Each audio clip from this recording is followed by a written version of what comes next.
Welcome to Kadampa podcasts. These podcasts offer practical solutions to daily challenges and help guide us to a happier and more peaceful state of mind. In each episode, you will find an extract from a teaching given by one of various Kadampa Buddhist teachers worldwide. All these teachings are inspired by the profound wisdom of Venerable Geshe Kelsang Gyatso Rinpoche, a Buddhist master for our time. We hope you enjoy listening. In the world that we live in today, we all find it difficult to slow down. Even when we take the time to slow down physically and we take some time to relax, it's not long before our mind gets busy and we feel distracted, and we need to, in some way, distract ourselves from that distraction. And often we distract ourselves from that distraction by turning to something that just simply increases our distraction, like our phone and so forth. But as I say in this book, New 8 Steps to Happiness, my teacher, Geshe Kelsang Gyatso Rinpoche, gave just a beautiful, compassionate observation at the turn of the century of the challenges we faced then, and also the challenges we're all facing really now. It's still timeless, this piece, but it's really important that we can all reflect on it. So I'll read it again.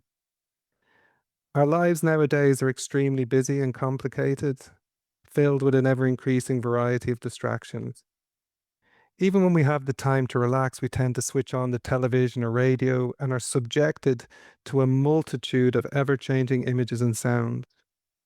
As I was saying earlier on, this is at the turn of the century, television and radio, and now it's much more distraction and much more tools of distraction that we have available to us when we take time to even relax. We are so used to being stimulated from the outside that we find it difficult to be quiet and enjoy the stillness of our own mind. Our attention span is decreasing all the time. 2000, 25 years later. And it's becoming more and more difficult to concentrate on internal developments such as cultivating pure views and pure intentions. So we'll explore that as we go through this tonight, but I think it's really important to just simply acknowledge that. Make no judgment of ourselves. It's just where we're at as a society at the moment. It doesn't mean that we have to abandon smartphones, abandon the TV, abandon our tablets and so forth. We don't have to abandon everything.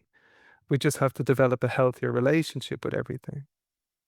And that's really what we're looking at tonight, is how do we slow down, get to a place where we've got more peace, more joy in our life, and we're able to work in this world and live in this world without feeling completely exhausted by all this distraction and all this busyness.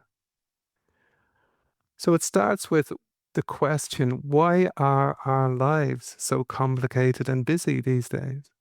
Like, why is it that life feels complicated? We feel busy. Why is it? Well, from one point of view, it's because our basic wish hasn't changed since time without beginning. Basic wish is simply to be happy and free from suffering. So that's the wish you're holding at the moment. We're here tonight to hopefully walk out here feeling like we're experiencing less suffering and we feel happier. That's why we do everything. Buddha said our two basic wishes are to be happy and free from suffering. Not just simply moments of happiness, although we're happy to have those too. What we want really is simply to be happy. To wake up every day with a feeling of joy, feeling of happiness, contentment, fulfillment, and not to have to suffer. We've had that wish since time without beginning, that basic wish. But also our basic approach hasn't really changed since time without beginning. We think that happiness and that freedom from suffering can in some way be found out there. To get that job that I've been longing for a long time, finally I'll be happy. To get that right level of income in the bank, finally I'll be happy. Forget that new home in Dublin, or any home in Dublin, finally I'll be happy. But have that partner that I've been dreaming about forever, finally I'll be happy. So we put a lot of effort and energy into gathering all these conditions. Not that there's anything wrong with having a nice home, a good job, a nice partner, and so forth, but we're putting all of our energy into that. And then what we're finding is we're not experiencing an increase of peace of mind, an increase of happiness, or a reduction of suffering. What we're actually experiencing, if we check, is a reduction of our peace of mind, reduction of our happiness, an increase of our suffering. We're feeling more stressed, more anxious, more discouraged than we've ever felt, really, because this basic approach of trying to find happiness out there simply doesn't work. Yeah, we find moments when we get the new job, we're happy. And then a few weeks later, we're struggling with the new job and all of the new demands on our time, attention, and energy. We get the new partner, and for a period of time, we're delighted and we're happy. But then we start to see faults in them and we struggle with them, and then we're unhappy. It's not that we should ever have unhappiness in a relationship with another person if we just choose to love them unconditionally, accept them as they are, make no judgments of them, not caught up in fault finding. Then we could be happy for the rest of our life. But the happiness, it's not coming from them, it's coming from our love for them, our unconditional love for them. So do you see what I'm trying to say? Our lives feel busy. Our lives feel complicated because our basic wishes never change. We just want to be happy and free from suffering. Unfortunately, our basic approach has never changed either. We're still trying to find it out there. And as a result, we find these moments of happiness hits, things go well, we feel good. But then that happiness goes, things go bad, we feel down. We're constantly trying to chase some elusive happiness out there, but never really finding a deep peace and happiness in here. In fact, what we find is increasing stress and anxiety as a result of this constant pursuit of happiness outside of ourselves.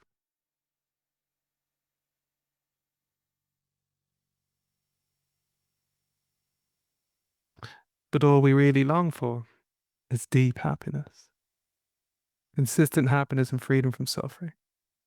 We may have even come to the conclusion that it's just not possible to find that.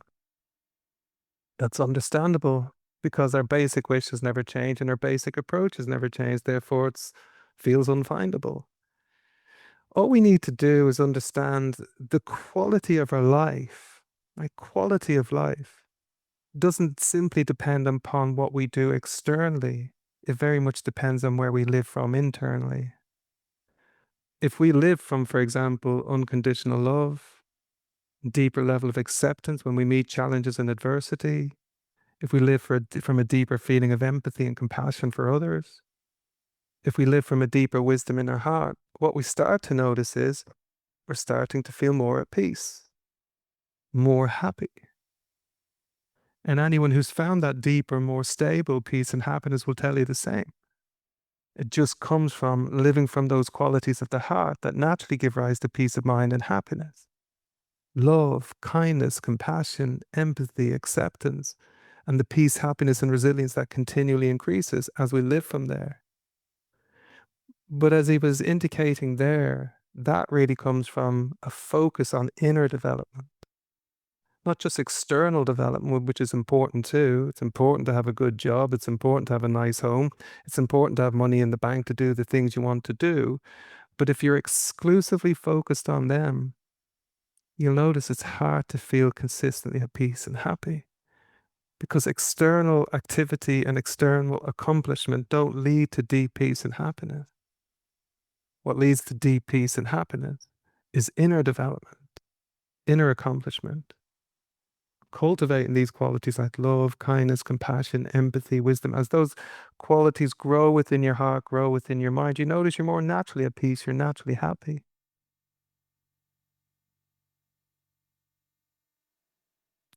And that inner development of these qualities of the mind that lead to deeper peace and happiness, a deeper sense of meaning and purpose over time, that requires us to be able to sit quietly and access a degree of stillness. Like I was saying, we find it hard to be quiet and enjoy the stillness of our own mind.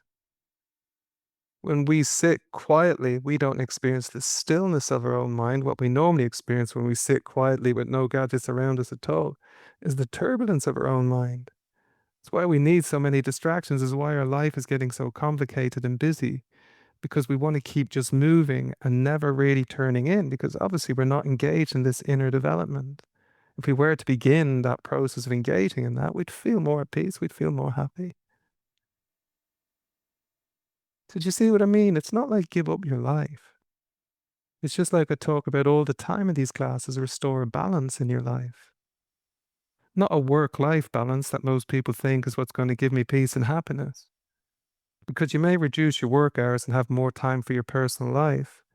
But if your mind's not really in a great place, it doesn't make a difference how much extra time you have in your life, whether you're in your personal life or at work. What we really need is this balance between the external activities and accomplishments that we're all focused on, of course, but this inner growth and development that most people are not focused on nowadays. And that's why most people are struggling nowadays when things get tough. Because they don't have the mental balance, the emotional resilience to be able to deal with the challenges they face. It's not that they don't have the potential to live that way. It's just they're not doing the work to get to that place where they can live that way consistently. So we need to do that inner development too. And it's entirely possible, because most people think, well, I don't even know where to start. Well, we're going to look at that tonight. Where do I even start? Well, you live your normal life, no changes externally, nothing different. We just start to begin to explore, putting a little window in our day where we do some formal meditation. It could be 15, 20-minute window. Gradually over time, you don't have to do it after tonight. But even if you're turning up here once a week, you've put it into your week, so that's great. 15 to 20 minutes of meditation into your day. Formal meditation, simple meditation.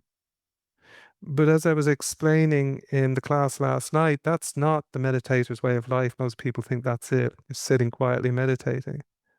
The meditator's way of life is taking that experience from the meditation session when you're sitting in formal meditation and living from that experience, strengthening that experience as you go about your day in life.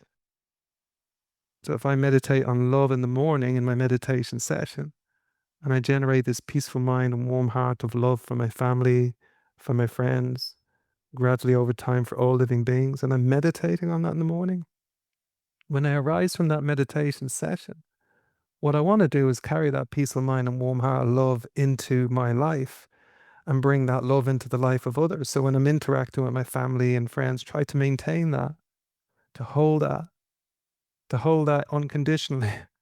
And then I notice that my life is becoming more at peace, more happy. My relationships are becoming more harmonious. Now I'm beginning to understand the meditator's way of life. There's the meditation session, the formal meditation session. And then there's what we could call daily life meditation. Just living from that experience in your heart as you go about your day in life. If we could all do that inner work, that inner development, we'd start to find the peace and happiness we're all longing for. Not immediately, but gradually over time, you notice the more peaceful your mind becomes, the naturally happier you feel. Because you understand through your own experience, the real source of happiness is inner peace. And the real source of inner peace, or what causes inner peace, is to live from peaceful, positive states of mind, such as love, kindness, compassion, empathy, acceptance. That inner development leads to the peace and happiness everyone longs for. And everyone can begin where they're at today and just improve it day by day. So it's just restoring this healthy balance between all of the things we have to do and all of the person we want to be, essentially. More loving, more kind, more compassionate, more accepting, more resilient, more wise, more peaceful, more happy. It makes sense. You see, the challenge we may feel, and I know I certainly felt this myself when I first started meditation. I had a very busy career in London, and I remember just kind of trying to sit down on my first meditation session and just think, I don't think I can do this. Because when I sat down, as he says, in that quiet and enjoying the stillness of our own mind, it's not what I experienced when I turned in any stillness within my mind. What I was experiencing is just the turbulence of all of the things I was doing that day and all of the projects I was working on. So you turn in, and instead of enjoying the stillness of your own mind, you just experience the turbulence and distraction of your own mind. And it feels really uncomfortable at the beginning. We can improve it over time, definitely. But at the beginning, it doesn't feel that way. So the challenge we have is, I don't think this is for me though. I hear this all the time. I mean, I love the idea of living with more love, more compassion, more wisdom, but meditation is not for me. I'm just not one of those meditators. That's not me. It's understandable we feel that way at the beginning, of course, because we turn in and what we turn into is not stillness, distraction, agitation. But the thing is, if you're really determined to improve your own inner well-being, your mental, emotional, and spiritual well-being and resilience, if you're determined to do that, if you're really determined to want to live with more peace, more joy in everyday life, if you feel really committed to that project, you'll notice gradually your distractions begin to subside. It's really important to understand that. Like life is like that anyway. If you're not committed to anything, it's really easy to be distracted by everything. True or not true? I'm just getting up, I'm getting on with my day. And because I'm not really quite sure what my purpose of my day is, I'm quite easily distracted. And we live, unfortunately, in a society and in a culture that's structured nowadays to keep our mind focused on what matters least. Whatever's running through our social media feed on TikTok or Instagram or whatever it is. To keep our mind focused on that and to keep our attention there continually.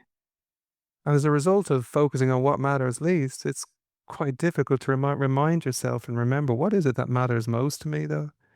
But if we really feel committed, I'm going to really, really improve my inner well-being.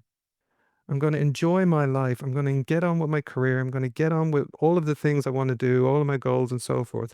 But I'm also going to give quality time and space to continually improving my peace of mind, continually improving my joy, continually cultivating these qualities within my heart that lead to that through a meditation practice and a meditator's way of life. I'm going to give time and attention to that. As we start to really commit to that, you'll notice that you're less and less distracted by anything else. You don't get up in the morning thinking, I'm going to check my phone. You get up in the morning and think, I'm going to check my mind before I even look at that phone. I'm going to check in on my mind before I check in on my phone. And what you notice is what matters least loses its power. These distractions lose their power when you're really dialed into what matters most, which really is your own peace of and happiness.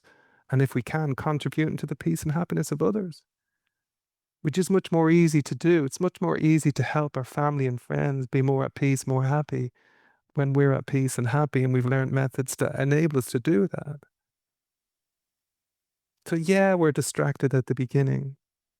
But if we really commit to that process of really improving our inner well-being through meditation, through improving the quality and strength of our mindfulness in everyday life, through taking these teachings of Buddha, the Dharma to heart that everyone can do, if we really are committed to that, you'll notice that your distractions are reducing more and more because you're feeling the benefit of giving real quality time and attention to your inner well-being.